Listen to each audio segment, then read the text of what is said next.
the norm for many years throughout the United States has been secret ballots.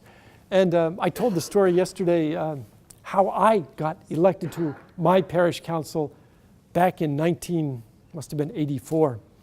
I lived in Berkeley, California, where I was studying theology, and the pastor was a friend of mine, and I belonged to the youth contingent at that time, and he wanted, I guess, a younger person on the council. So he asked me to run for the Pastoral Council, and I said, "Oh, great, I'm honored. What do I have to do?" And he says, "Well, just put your name on a piece of paper and we'll post it in the vestibule. Write something about yourself."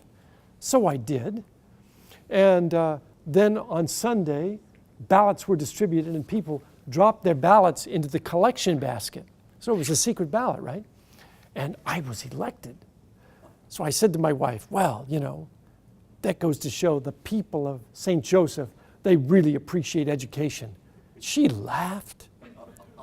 She said, "You think you won because you're a student?" And I said, "Well, yeah, don't you think?" She said, "No, my mother was campaigning for you." And that's how I got elected. So Terry said that we talked to Father Dan Swift yesterday, and he talked about he talked about how counselors were selected at his parish, and it was very interesting. The most important thing about selecting counselors is that you have to have them informed. You have to let them know what they're signing up for, what the work of the Pastoral Council really is. You have to give them a realistic idea of what being a council is. So Father Dan had included in the packets yesterday, his own bulletin insert that he used to help people understand what the role of the Pastoral Council is. And then he invited people to come to an open meeting at the parish. Anybody who was interested in the council could come to an open meeting at which he would talk about the role of the council, and people could talk about what gifts they bring to the council, and they could nominate one another and discuss what might be an appropriate gift or talent that they could bring to the group.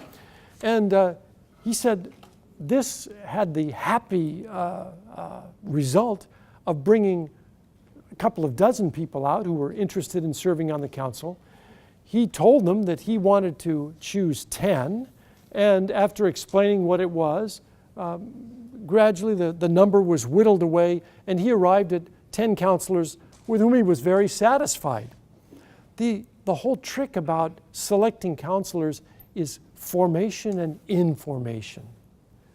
You want people on your council who understand what the role of the council is, and you want to give them a realistic idea of what they're committing themselves to, and give them a chance to think about whether or not, in view of their daily commitments and other commitments in the parish, they can promise to be part of this group. So it's a discernment process, and that's a very worthwhile thing to have.